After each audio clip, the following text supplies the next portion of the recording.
Hello everyone, அஸ்ஸலாமு அலைக்கும். இன்றைக்கி நாம் என்ன ரெசிபி பார்க்க போகிறோம் அப்படின்னா ரவா தோசை தான் பார்க்க போகிறோம்.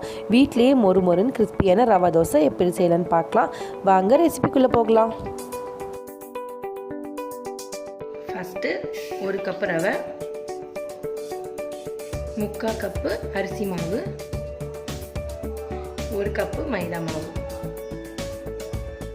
தேவையான அளவு உப்பு, 1 ஸ்பூன் அளவு சீரகம், 1/2 ஸ்பூன் அளவுக்கு தட்டி வச்ச மிளகு, 1 பிடி அளவு கருவேப்பிலையும் மல்லி இலையும், 1 ஸ்பூன் அளவு பெருஞ்சீரகத்தூள். ஃபஸ்ட்டு எல்லாத்தையுமே ஒன்றோட ஒன்று நல்லா மிக்ஸ் ஆகிற மாதிரி கலந்துக்கோங்க.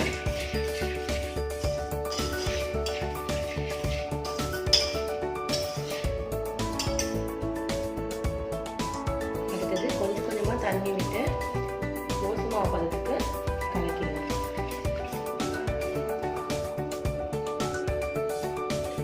ஒரு 10 நிமிஷம் நல்லா ஊற வைங்க. ரவா நல்லா ஊறிட்டு இந்த மாவு இன்னும் கொஞ்சமே திக்காகும்.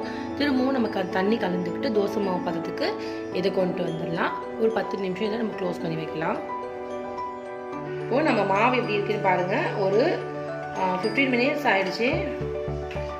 இந்த கன்சிஸ்டன்சியில் இருக்குது. இன்னும் கொஞ்சம் தண்ணி கலக்கணுனாலும் கலந்துக்கலாம். அடுத்ததாக இப்போ நம்ம கல்லை வச்சு தோசையை சுட்டு எடுத்துடலாம். நாம் இந்த தோசையை சுட்டுடலாம்.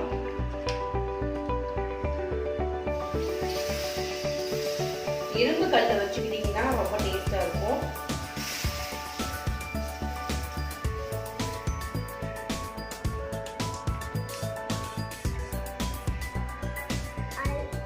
நெய் போட்டுக்கலாம். ஆயிலும் சேர்த்துக்கலாம், நெய்யும் சேர்த்துக்கலாம். உங்கள் விருப்பம் தான், எது வேணுமோ சேர்த்துக்கலாம். நல்ல இதை முருக விட்டுருங்க.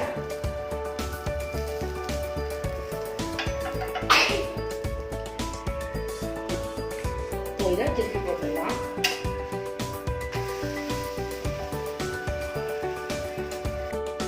நம்மளோட ரவா தோசை சூப்பராக முடிஞ்சிருச்சு. மொறுன்னு அவ்வளோ டேஸ்டாக இருந்துச்சு. கண்டிப்பாக நீங்கள் இதை ட்ரை பண்ணி பாருங்கள். நம்மளோட சூப்பரான சுவையான கிறிஸ்பியான ரவா தோசை ரெடி ஆகிடுச்சு. டிஃபனுக்கும் டின்னருக்கும் சூப்பரான ஒரு காம்பினேஷன். தேங்காய் சட்னியோடு நான் வச்சுருக்கேன். கண்டிப்பாக நீங்கள் ட்ரை பண்ணி பாருங்கள். உங்கள் ஃபீட்பேக் எனக்கு சொல்லுங்கள். ஏன் சேனல் உங்களுக்கு பிடிச்சிருந்துச்சுன்னா மறக்காமல் வைதாஸ் கிச்சனுக்கு சப்ஸ்கிரைப் பண்ணுங்கள். தேங்க்ஸ் ஃபார் வாட்சிங்.